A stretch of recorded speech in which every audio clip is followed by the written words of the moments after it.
Hi everyone, this is Chantay, Chantay Z. Welcome to my analysis today on June 15th, 2020. It's a Monday. It was a pretty interesting day. Newsworthy stuff, so I'm just going to get to it. You know I always cover the coronavirus when I first do this thing. So here am I covering the coronavirus. So we're at 2.1 million cases, 16,000, close to 17,000 deaths, and we have no mass testing. But Donald Trump had a roundtable today regarding senior citizens. I didn't really watch all of it because it was going downhill. So I did catch some important stuff. So please bear with me. He talked about pretty much, he was asked a question because it was supposed to be a press briefing, but the press briefing was postponed because he was doing the roundtable. So someone asked him about him being chained to COVID because he tweeted saying he was chained to COVID because of blah, blah, blah. So the reporter, I believe he's from Fox, he asked him, Trump tweeted he has been COVID chained due to his rally being in Tulsa. And so the health department director of the city of Tulsa said, it's dangerous. I think he should postpone it. And he encouraged him to do it. So what was his thoughts? He was asked what were his thoughts. Well, typical Trump. Well, Oklahoma has done very well. I spoke to the governor. He's very excited. Governor Sid has done a terrific job. Oklahoma is at a low number. They've done very fantastic work, and they have a pretty new, magnificent arena. Get the actual numbers of 1 million people, but the seats are 22,000, and then he talked about the 40,000 at a convention hall, and so and he said also Georgia and Florida has done well. According to my numbers, according to Google and Johns Hopkins University, Florida has 75,000 confirmed cases of COVID, and that is almost 3,000 deaths. But the exact number is 2,931. Texas has 87,854 cases and about almost 2,000 deaths. South Carolina has 18,795 deaths and 600 deaths, and Georgia has 681 cases and 2,451 deaths.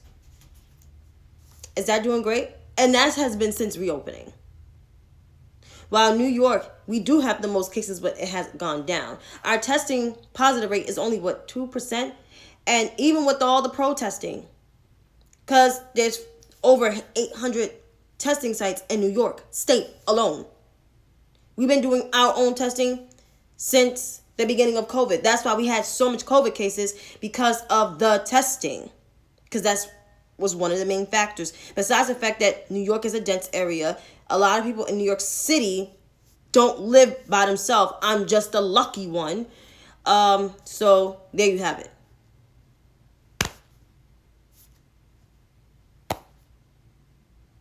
So that's what it is.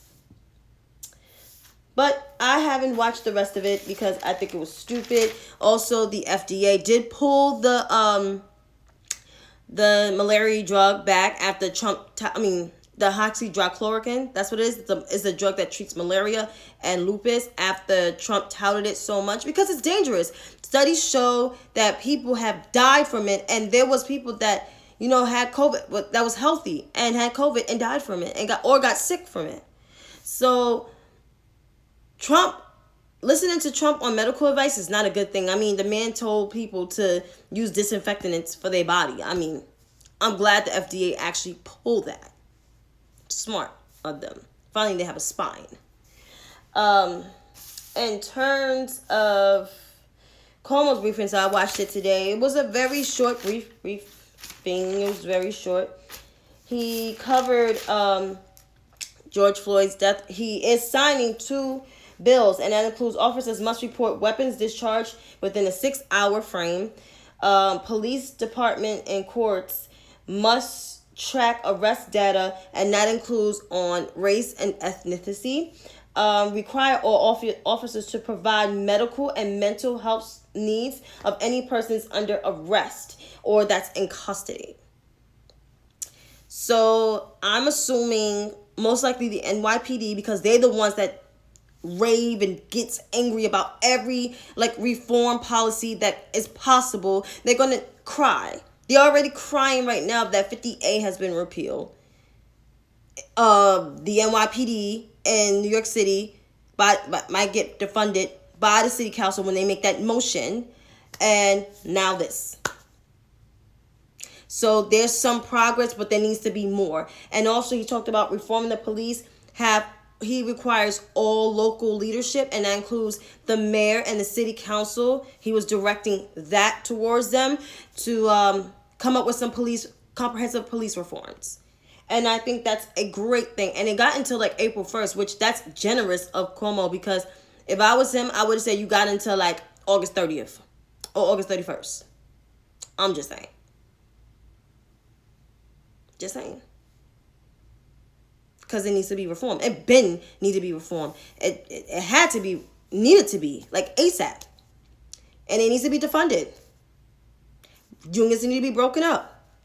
I'm for the unions to bye, deuces, because I don't like the NYPD's union. I hate them. They're racist. In terms of reopening, we are testing under 2% for testing. I think we tested overall in New York City 1.3. That's actually not that bad from where we were then to now. And the Bronx is 1.7 as of Sunday. Brooklyn 1.3, Manhattan 0.7, Queens 1.5, Staten 1.5. That's good for Staten because Staten was at 3%. So, and our hospitalizations is down to 1,600, which is not bad. It's kind of like the lowest since March 20th. And 27 people have died yesterday on COVID. So our mortality rate is down. Fertility rate, is down. And some regions are open in phase 3. Phase 3, if you don't know what phase 3 is in New York, is restaurants and bars. And it has to be a 50% capacity limit, indoors and outdoors, as well as the tables have to be 6 feet apart. Employees must wear masks, customers wear masks, and a maximum of 10 people per table. I think that's a little dangerous. People may think I'm crazy, but it is. And they must disinfect the menus and blah, blah, blah. That's good for phase 3, but I felt like, upstate is no problem. I feel like the downstate here, I think we need a while to even get into phase 2. And some retail stores did open here in New York City, but I just feel like it was kind of a little too soon, in phase 1, because, we still had we major bad COVID outbreak here. So I'm assuming, I don't mind being in quarantine, working from home.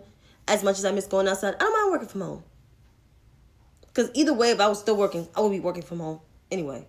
So that being said, and also he wants to put more money into capital projects and, with the airports, extending the train stations here in New York City. And he renamed the Tappan Bridge after his dad. His dad was the former governor here, Mario Cuomo. He's a New York legend. Al Sharpton worked with him and blah, blah, blah, blah, blah. So for more of his thing, you can catch it on YouTube. Now with Rashard Brooks' murder, his family wants the officers to be charged. I don't blame them. I feel like it was involuntary manslaughter. It was unnecessary use of deadly force. Like, you didn't have to shoot him. A taser should not be a threat to you. There's people that carry tasers all the damn time. I don't carry tasers. I carry something else. But I'm just saying that people carry tasers all the time. It's not that bad. So for these officers, you pours judgment, you just fucked your own life up. You took somebody's life and then fucked your own life up at the same time. And the mayor, and I quote the mayor said, Brooke's death did not have to end that way because she lost her dad. She lost her dad. And so, yeah. Let me take a break from that, and I'm just going to answer this question. Do you know when the money for unemployment will stop? It's supposed to stop in July, because we already in June. It's supposed to stop in July, and it's up to the Republican Senate, and you just got to stay close to the Republican Senate, Latasha. That's all. So, yeah. Oh, thank you, Chantay. July 31st is correct. I knew it was July. And most likely they're not going to renew it because a lot of states have reopening. But the sad part about the reopening is the cases have risen. And some states had to do a lockdown again. And the second wave is supposed to be coming in September. And it's supposed to be in the time where there's supposed to be flu season and cold season. And you don't even know if you have a cold or you have the flu. Because these are like flu-like symptoms. You have a chill. So, yeah. No problem, Latasha, and thank you, Chantay. So, jumping back to the Rayshard Brooks case. So, Mayor Bottom signed administrative order of changes in policing orders. So, she gets to say so, not the appointed police chief. And since the police chief has resigned, we don't know who stepped in, but we do know is she's taking full control, and that's how it should be done. Mayor de Blasio could take some tips.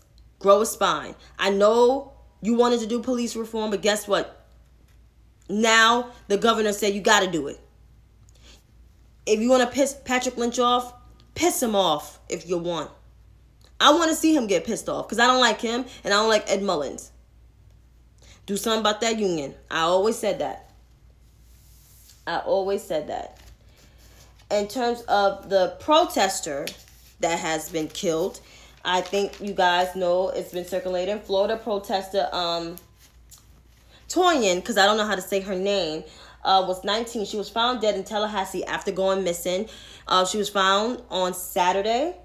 And the suspected killer, his name is Aaron Glee. He's 49 years old. He has a criminal history of aggravated battery assault, which he was arrested on May 30th. And then on June 9th, he was arrested for charges of battery. He also killed another activist, which her name is Victoria Vicky Sims, who was a retired state worker and was well known in local Democratic politics. This young woman was a protester, and she basically said, I'm gonna quote, I don't want the names of George Floyd and Laquan McDaniel, I believe, to go down in vain. She was a voice during those protests in Florida, and so for her life to be taken, I hope this guy gets some real serious time, because you just took away somebody's child. That woman was only 19 years old. That is a baby. She could have had a whole long-standing career. I could have saw her on TV being a commentator, being part of the Black Lives Matter movement, like on a national scale. But to kill this young woman just because we don't know the whole development story yet, it's just shameful. So when we say all Black Lives Matter, that means young activists, not just guys that's killed by the cops, but young activists.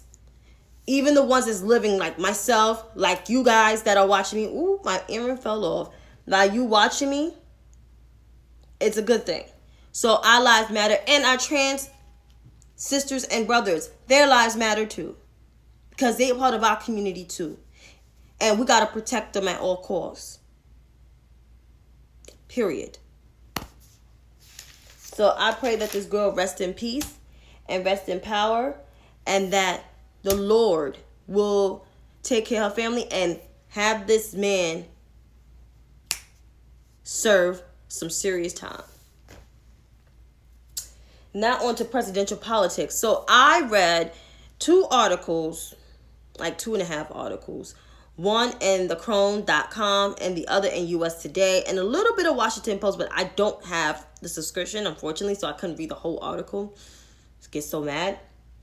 But 100 of liberal activists, including actors and scholars, have signed a letter and sent it to Biden to urge him to vote for Elizabeth Warren. To appoint Elizabeth Warren as his running mate, to pick her. I'm going to quote one of the scholars who said something pretty racist. Lawrence Tribe, by the way, a well-known Harvard scholar who was also taught Warren when she was attending, I believe. I think African Americans, above all, will be the first to say they are more interested in results than cosmetics. If those who don't know what cosmetics means, that means color. Last time I checked, I wanted that black woman to be my president, but unfortunately that did not happen. So I have to vote for a white man. But the difference is that white man, Joe Biden, vowed to have a black woman as his VP. And my thing is like, the most qualified to me is Kamala Harris. People can say she's a cop, she say she's this. She did not lock up people for marijuana. You can't lock up people for marijuana. She's an AG. You couldn't do that. It was probably DAs. But she did not lock up anybody. She created a back to work program for the guys who got out of prison, because you know how people don't want to hire ex-convicts, because it's true. So she created that program. But I'm saying is, all of this because they don't want to choose that black woman, so they put another black woman in there. It's bullshit, honestly. Like, you're going to pop up Abrams. I feel like, honestly, Abrams is not experienced. She's wonderful, but she's not experienced yet. She didn't serve a federal position. She served a state position. She wouldn't mind serving in the cabinet if she's not picked. She's not even on the list for consideration. And as for Val Demings just got to Congress. She could be a DOJ official. Not sure where she'll be. But then there's other potential picks that could be an AG. Because you got Sally Yates, who was just recently in the Obama administration, got fired in the Trump administration. And then you got Adam Schiff, who Donald Trump is scared of. So let's be clear. In terms of Amy Klobuchar, you know that's a dub. And Warren did not attract a lot of black people overall. She attracted a few, like a small percentage, but not like a wide percentage like Biden, Sanders, Harris. Those are the only three that attract more plethoras of black people. And in terms of black women in certain age groups, it was Biden 45 and over, Harris was second. And it was Sanders for younger women first, Harris second. So Harris was like leading second. The only woman that was leading behind those two old-ass white men. According to a Harris and Essence poll. Because it's true. You can look up the data. It's there. But I'm just saying this. For Tribe to say this, and then Warren, some of her policies was taken from both Castro and Harris. And then she flip-flopped too many times on Medicare for all, so she was for this, but then she's not for that, then she steered away from it, and then she pissed off a lot of Sanders supporters, of course, because she didn't endorse Sanders. I mean, after they kind of like trashed her, I wouldn't endorse him neither, but I'm just saying it's like, no. She'll be good as an Secretary of Education. I can see that because she loves the students, and she talks about student loan debt and canceling it. That'd be great for her. But in terms of serving as Joe Biden's vice president, no. And they're oil and water. Not just because it's a white ticket and she's old. They're just oil and water. They don't mix. They don't mix. They fight like hell. They fought like hell years ago. That wasn't a standard working relationship. Him and Harris would be a standard working relationship. And second to him, it's Val Demings would be a good working relationship. Them other ones, I don't know.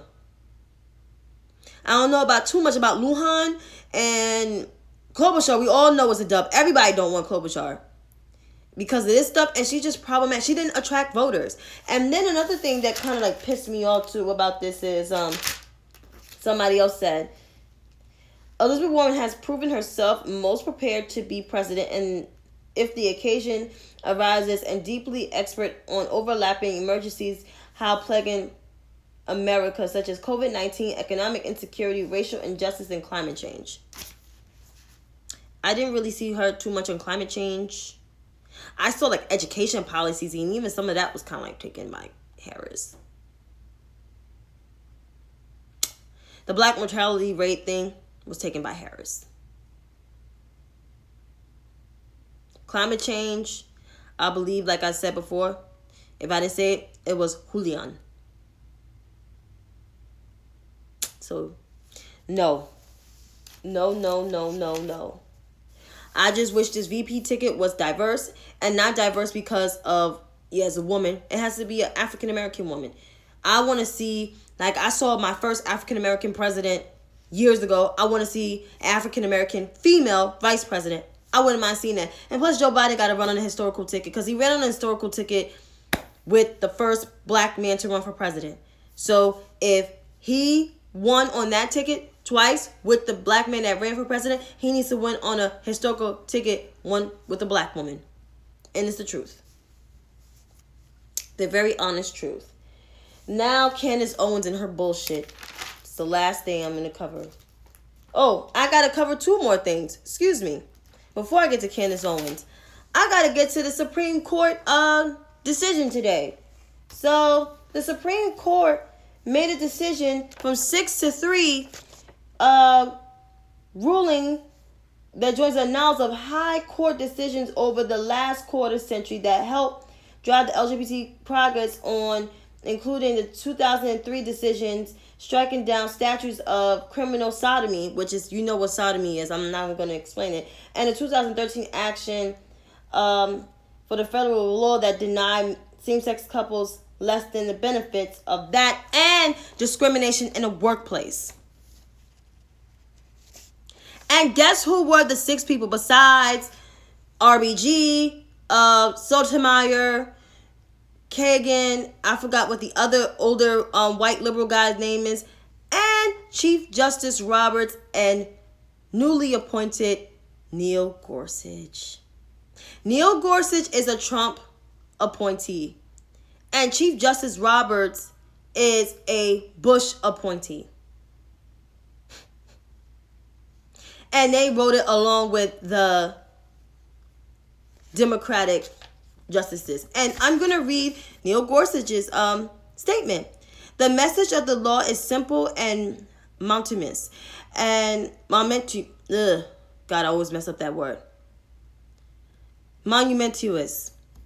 Individual sexuality, homosexuality, or transgender status is not relevant to employment decisions.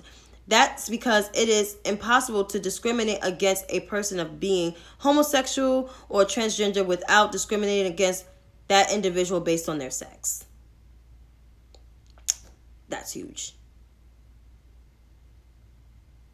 That's huge. For a Trump appointee, a conservative, to have a statement like this? And Chief Justice, I didn't quote him because he never spoke on gay rights. He's not even for voting rights for black people, but he voted to restore those rights for LGBTQ community. And it's under the Title VII, 1964 Civil Rights Act, which prohibits discrimination because of sex, extends to people who face job biases arising from their sexual orientation or gender identity. So that's huge because it prohibits employers to discriminate against people based on their race, sexual orientation, or gender identity. So the LGBT community has won again, but doesn't mean they're still under siege, because under the ACA, under Section 1557, the doctor can call somebody who transitioned to a woman still a man. So there's a lot of work that still needs to be done overall. This whole administration has a deftone ear to social issues, civil rights issues, race, gender issues, just progress in general, right? So even though the Supreme Court did this, I'm still worried about other things that the LGBT community is going to face. And that probably includes marriage equality, because that's on the stakes, along with Roe v. versus Wade and the ACA and the Voting Rights Act. So let's all be conscious. Not too much celebration. Not trying to be a Debbie Downer, but I gotta be real. Now I can get on to Candace Owens. Oh, Jesus. Goddamn Candace. I wrote it down. Candace Owens yesterday tweeted something. I should have saw it coming. About Rayshard Brooks. I wrote it down, so I quote. Black Lives Matter supports criminals. Blexit supports police officers. We are working on building out a kind that will go live towards for officers that are just unjustly terminated. Can someone tell me the name of the officer that was fired for Rayshard Brooks incident? She calls this man's death an incident? Seriously? This man died. Shot. He got killed. And you call this man's thing an incident? Like, Candace Owens is just a disgrace. Not just only to the black community, but she's a despicable human being. Like, why would you tweet something like that? This man died. He had 3 children of his own he left behind, plus and his wife's son. So why would you fucking tweet something like that, Candace? I'm gonna need for Miss Owens to realize when Trump loses, she's gonna go down in history as the most despicable person in politics. And whoever hires her should be a damn shame. I'm just saying. But to conclude on my little analysis, because I think I'm about in 30 minutes in. These are some strange and uncertain times. And as Americans, we have to be aware and we have to be alert. But we also have to be prayed up too. So just be alert. Be informed. But don't get sad. Take action. Vote. Vote. Do some fun stuff, of course, continue your daily life, but vote. Don't sit on your ass. That's all I'm saying. Have a good one. See you tomorrow.